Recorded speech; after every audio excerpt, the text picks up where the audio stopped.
Bonjour frères et sœurs, permettez-moi, comme la semaine dernière je vous avais salué à la manière de Saint Paul, aujourd'hui j'aimerais vous saluer à la manière de l'apôtre Pierre. Que la grâce et la paix vous soient multipliées par la connaissance de Dieu et de Jésus notre Seigneur. Nous sommes à quelques jours de la Pâque et selon ce que nous avons déjà vu avec le pasteur Jean Raymond, Jésus va faire une entrée triomphale à Jérusalem. Et pendant les 4 jours qui le séparent de sa mort, il va faire des allers-retours entre Béthanie et Jérusalem. Et alors qu'il venait tôt le matin de Béthanie, il se dirigeait vers Jérusalem, il a eu faim et il s'est arrêté pour prendre une figue d'un arbre qui était verdoyant. Et il n'a rien trouvé, alors il dit que jamais personne ne mange de ton fruit. Et il a continué son chemin. Il arrive à Jérusalem, il entre dans le temple comme à son habitude, et il trouve tout ce qui se passe là-bas de façon incroyable. Alors qu'on approche des fêtes, on a le temple qui est transformé en marché. Il y a des marchands, des commerçants, il y a des changeurs, il y a des trafiquants de toutes sortes. Alors il se met à chasser tout le monde. Il se met à mettre dehors tous les trafiquants et nettoyer le temple. Et avec ses disciples, il finit complètement le nettoyage et il s'arrête alors que la foule s'est rassemblée pour voir ce qui se passe. Il se met à les enseigner. Qu'est-ce qu'il va leur dire ? À partir du verset 17, on va voir que Jésus leur explique que le temple de Dieu, selon les Écritures, est appelé une maison de prière pour toutes les nations. Pas simplement pour vous, pas simplement pour ces gens qui sont venus de très loin, mais pour toutes les nations, pour toute l'humanité. Dieu aime tout le monde. D'ailleurs, c'est ce qu'il rappelle dans l'évangile de Jean, quand il dit « Dieu a tant aimé le monde qu'il a donné son Fils ». Il a aimé tout le monde. Et Jésus explique le sens du temple qui doit être nettoyé, qui doit être propre, qui doit être prêt à accueillir tout le monde. Et le lendemain, alors qu'il revenait encore de Béthanie, Pierre lui fit remarquer que le figuier qu'il avait maudit la veille était complètement desséché. Et il attendait un commentaire de Jésus. Il attendait une explication pour comprendre ce qui s'est passé. Ce que d'ailleurs, quand j'ai consulté les encyclopédies, les commentaires, etc., tout le monde se pose la même question. Il y a beaucoup de supputations autour de ça. Pourquoi Jésus a-t-il maudit le figuier ? Et quel est le sens qu'il faut en tirer ? Mais au lieu de spéculer, d'aller chercher les réponses ailleurs, écoutons la réponse de Jésus. Elle est beaucoup plus simple.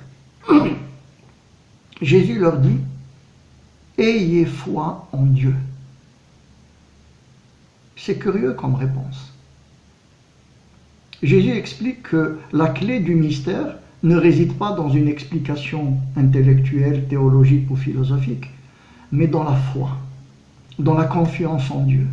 Et il poursuit son explication en disant « Si vous avez la foi, vous pouvez même déplacer des montagnes. Aussi petite soit votre foi, vous pourrez faire de grands miracles, de petits et de grands miracles. » D'ailleurs, ces apôtres qui sont autour de lui, il s'est souvent moqué d'eux en les appelant gens de peu de foi. Et ce sont ces gens de peu de foi qui ont fait ces miracles extraordinaires que nous lisons dans le livre des Actes des Apôtres, par exemple. On n'a pas besoin d'avoir une grande foi, la petite suffit. Et c'est celle-là que Dieu fait grandir en nous avec le temps, avec l'expérience, avec l'obéissance et avec la sanctification.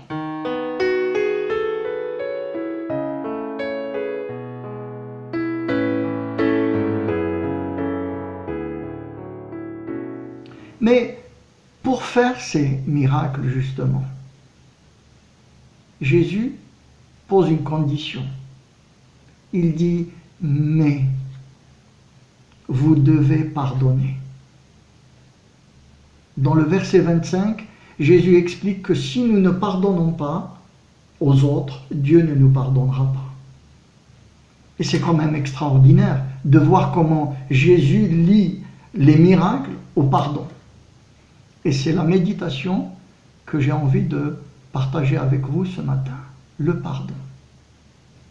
Nous savons très bien que notre corps est le temple du Saint-Esprit, le temple de Dieu.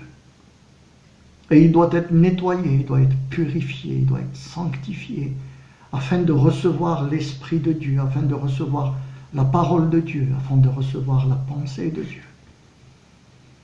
Et Jésus semble nous expliquer qu'il y a un obstacle majeur pour que cela puisse se faire, c'est le manque de pardon, ou même l'absence de pardon. Il dit pardonner, parce qu'il sait que c'est un gros obstacle dans notre vie spirituelle. Pardonner, c'est-à-dire faire table rase du passé. C'est-à-dire arrêter de ruminer les choses qui ne vont pas, les choses qui nous ont blessés, qui nous ont fait mal. Arrêter de retourner le passé comme ça et regarder vers Dieu. Le pardon, ce n'est pas un sentiment. Ce n'est pas non plus une émotion. C'est une décision. Ça ne veut pas dire que quand nous décidons de pardonner, nous oublions tout de suite et que tout devienne normal. Non. Quand on va vers Dieu pour lui dire « Seigneur, j'ai décidé de pardonner, mais je n'y arrive pas, j'ai des difficultés, je te demande de me pardonner. Je te demande de m'aider. » Dieu met en place un processus de guérison, de délivrance, un processus de réparation. Et le Seigneur, petit à petit, apaise nos douleurs, nettoie notre mémoire et transforme notre chagrin, notre douleur en joie et en paix. Le pardon, Jésus nous le montre ici, est une clé de l'ouverture de notre relation avec Dieu et avec les autres. Nous devons pardonner pour que Dieu nous pardonne. Ces choses sont liées. Si nous ne pardonnons pas, il y a comme un obstacle et Dieu ne peut pas envoyer ses bénédictions. Elles sont bloquées.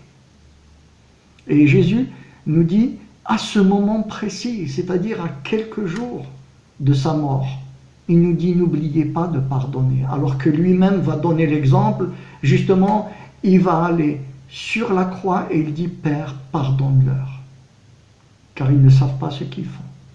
Pardonne-leur. Jésus nous donne une réflexion, un cours, une leçon sur le pardon. Il est allé jusqu'à la croix pour obtenir notre pardon. C'est extraordinaire de découvrir qu'à ce moment-là, alors que Jésus va prendre son dernier repas avec ses disciples, il pense au pardon. Il pense à tout ce qui, depuis des siècles, nous bloque dans notre relation avec Dieu. Depuis des siècles, nous sommes sous la colère de Dieu à cause de notre péché. Et Jésus nous donne la clé, le pardon.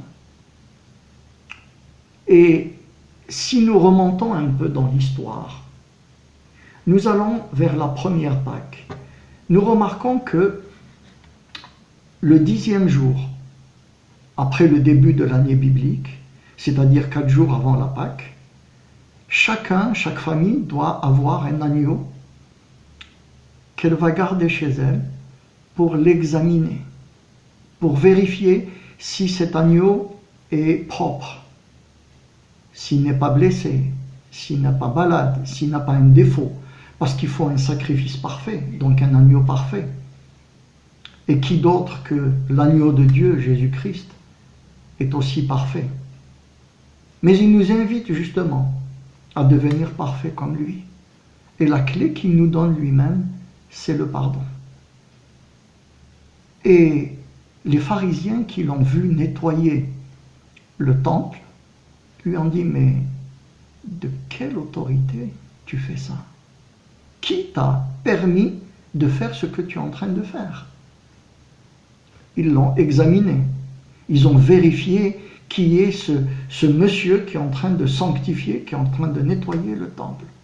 Qui est cette personne qui ose et qui l'a envoyé faire ce genre de choses? Et Jésus leur dit, si vous permettez, j'ai aussi une question à vous poser. Le baptême de Jean-Baptiste, il venait de Dieu ou des hommes? C'est curieux. Le baptême de Jean-Baptiste, c'est le baptême de repentance, de nettoyage, de purification, de pardon. Jésus les ramène au cœur du problème. Il ne s'engage pas dans des discussions théologiques interminables. Il va au cœur du problème. Le baptême de repentance venait-il de Dieu ou des hommes? S'il n'y a pas repentance, il n'y a pas de vie spirituelle possible. Il n'y a pas de réconciliation avec Dieu. Il n'y a pas de réconciliation avec les hommes. Jésus nous demande de méditer sur le pardon et surtout de le mettre en pratique. Seigneur, aide-moi, viens au secours de ma faiblesse. Je n'arrive pas, on m'a fait trop mal, j'ai trop souffert. Seigneur, s'il te plaît, aide-moi parce que je veux pardonner. Et justement, en approchant de ce moment où nous allons prendre le repas du Seigneur, il faut que nous y allions avec la conscience pure, avec le cœur nettoyé, avec une vie renouvelée. Seigneur, aide-nous à être dignes de ton repas, dignes de ce partage auquel tu nous invites. Et Seigneur, tu sais qui je suis. Je ne te cache rien. Je viens tel que je suis. Je ne ferai pas semblant. Je te dis simplement que j'ai des difficultés à pardonner. Mais toi, tu vas nous donner la paix. Tu vas nous accorder la grâce. Tu vas nous transporter dans une autre dimension spirituelle qui nous permet, comme le dit l'Écriture, de nous présenter devant toi saints, irrépréhensibles et sans reproche. Seigneur, que ta grâce est grande.